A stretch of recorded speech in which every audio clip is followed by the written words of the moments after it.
The room is quiet, yet something is always asking to be seen. A small movement, a louder laugh than necessary. Eyes that search the faces of adults, waiting for a signal that says, "You matter here." Many children do not ask for attention with words. They ask with energy, with restlessness, with stories repeated twice, sometimes 3 times, just to keep the thread of connection alive. This need does not arrive suddenly. It forms slowly, like a habit of the heart. And often, it is misunderstood. What looks like misbehavior is frequently a question. What looks like noise is often a form of listening. Attention, to a child, is not indulgence. It is oxygen. When it feels scarce, the body learns to reach for it in any way it can. In homes, classrooms, and quiet public spaces, some children orbit adults closely. They interrupt conversations. They perform, they hover. They test boundaries not to break them, but to confirm they exist. This pattern can feel exhausting to witness. It can also feel confusing. Why does one child sit calmly in the background while another seems unable to leave the spotlight? The answer is rarely found in temperament alone. Beneath the behavior is a nervous system tuned to uncertainty. Beneath the seeking is a question about safety, belonging, and permanence. Children do not seek constant attention because they are too full. They seek it because something inside feels unfinished. Early emotional life teaches lessons long before language does. A child learns who they are by noticing how adults respond to them. When cries are answered inconsistently, when presence arrives and disappears without explanation, the mind begins to adapt. Attention becomes something unpredictable, something to check. In these early moments, the brain is not making moral judgments. It is making maps. Maps of how to stay close. Maps of how to survive emotionally. For some children, being quiet did not bring connection. Being loud did. Being pleasing did. Being impressive did. Over time, these strategies settle into identity, not as conscious choices, but as reflexes. There are environments where attention is abundant, but conditional. Praise arrives when performance is visible. Warmth appears when expectations are met. In these spaces, children learn that being loved is linked to being noticed for the right reason. They learn to monitor adults closely, adjusting themselves in real time. This is not manipulation. It is attunement, sharpened by necessity. The child becomes skilled at reading micro-expressions, tone shifts, moments of withdrawal. They sense distance before words confirm it. Attention-seeking, in this light, is not selfishness. It is vigilance. Psychologically, this pattern is often connected to attachment. When early bonds feel unstable or emotionally thin, the developing brain amplifies signals that might pull a caregiver closer. Dopamine, the chemical linked to reward and motivation, becomes involved. Each moment of attention offers a small rush of relief. Each moment of being overlooked can feel disproportionately painful. The nervous system does not experience neglect as a neutral absence.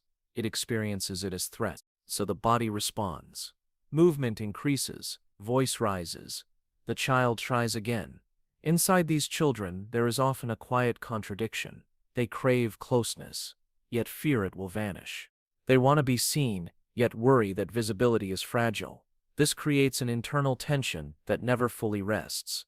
Even in moments of connection, part of the mind stays alert, scanning for signs of fading interest.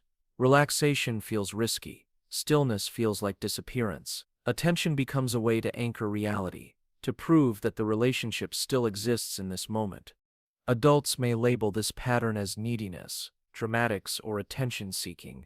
These words flatten a complex emotional reality into something dismissible, but the behavior is a language. It speaks of early unpredictability, of emotional gaps that were never named. It speaks of a child who learned that presence must be earned repeatedly, not trusted. The child does not know another way yet. They are not trying to control the room. They are trying to remain inside it. Recognition is the first quiet shift. When behavior is seen as communication, something softens. The urgency beneath it becomes visible. Constant attention-seeking is not about wanting more than others. It is about fearing less. It is about an internal world that has not learned the feeling of secure background presence, the sense that connection remains even when nothing is being done to maintain it.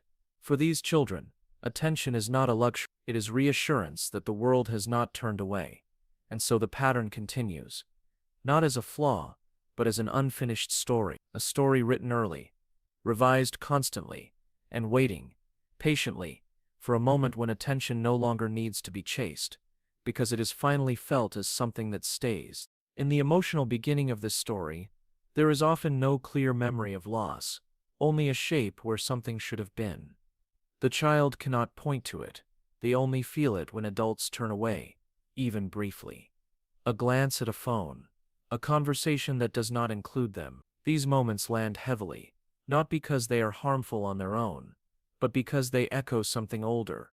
The body remembers before the mind understands, and so the child responds in the only language available. These early patterns are quiet teachers. They do not shout instructions. They repeat sensations. They teach the child what to expect when nothing is happening. And if nothing once meant absence, the system learns to fill silence with effort, movement, and sound, until attention feels earned moment by moment, rather than resting as something already there inside the relationship, where safety would otherwise quietly live and grow. From a psychological lens, the child who seeks constant attention is not acting from excess desire, but from an underdeveloped sense of emotional permanence. Emotional permanence is the felt understanding that connection continues even when it is not actively reinforced. It develops slowly through repeated experiences of reliable presence. When this process is interrupted or inconsistent, the nervous system adapts by staying alert. Attention becomes proof. Without it, the system does not rest.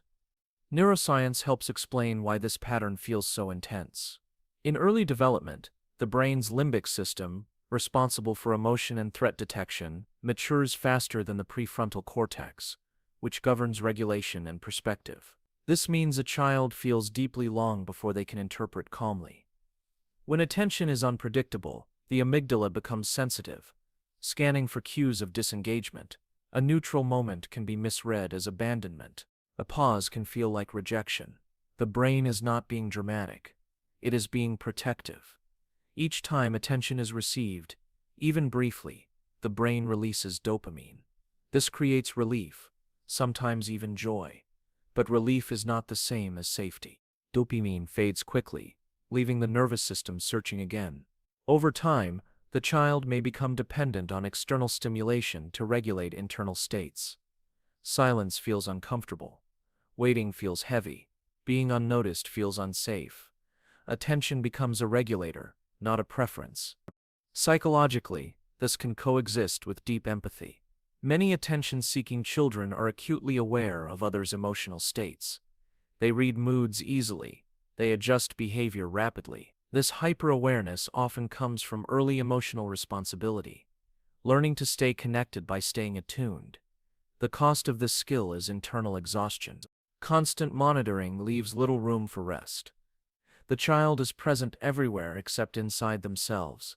As development continues, an inner conflict begins to form. On one side is the longing to be held emotionally without effort. On the other is the belief that effort is required to remain visible. The child may feel shame about their need, even while being unable to stop it. They may notice irritation from adults and internalize it as evidence of being too much. Yet the need does not disappear. It deepens. The child learns to perform confidence while quietly fearing disconnection. This conflict often expresses itself through cycles. Moments of heightened attention-seeking are followed by withdrawal. After being noticed too intensely, the child may retreat, feeling exposed or embarrassed. Then the cycle begins again. Reach, receive, retreat, repeat. This pattern is not indecision. It is ambivalence shaped by early experiences, where closeness felt both necessary and unstable. Attachment theory describes this pattern as anxious or ambivalent attachment. But labels are less important than lived experience. From the inside, it feels like standing on emotional tiptoe, always reaching upward, rarely touching solid ground. The child does not trust that attention will return if they stop reaching, so they do not stop. Resistance also emerges. Some children begin to resent the very adults they seek. They may feel anger toward caregivers who feel emotionally unavailable, even if those caregivers are physically present. This anger is confusing and often suppressed. The child fears that expressing frustration will push attention further away. So the emotion turns inward. It becomes restlessness, loudness, overfunctioning. The social world complicates this further. Peers may react negatively to constant bids for attention. Teachers may redirect or discipline. These responses, though often necessary for structure, can reinforce the child's internal narrative. Attention must be fought for, and when it is not given, something is wrong with them. The child can to associate visibility with risk, yet invisibility feels worse. Inside this tension, identity begins to form. The child may come to see themselves as the loud one, the funny one, or the difficult one. These roles provide predictability. They offer a way to be seen consistently, even if the attention is mixed with disapproval. Being known for something feels safer than being unknown entirely. The psyche prefers familiar discomfort over uncertain absence. Importantly, this pattern does not mean the child lacks resilience or depth. Often it is the opposite. These children carry a heightened sensitivity to relational nuance. They feel shifts others miss. They notice emotional absences that go unnamed. Their attention-seeking is not shallow, it is rooted in a deep awareness of relational fragility. The tragedy is not the behavior itself, it is the misunderstanding of it. When attention-seeking is framed as a character flaw, the child learns to distrust their own emotional signals. They may suppress needs or exaggerate them. Swinging between extremes, balance feels elusive, because the internal model of connection was never stable enough to rest upon. Psychology shows that healing does not come from removing the behavior, but from resolving the fear beneath it.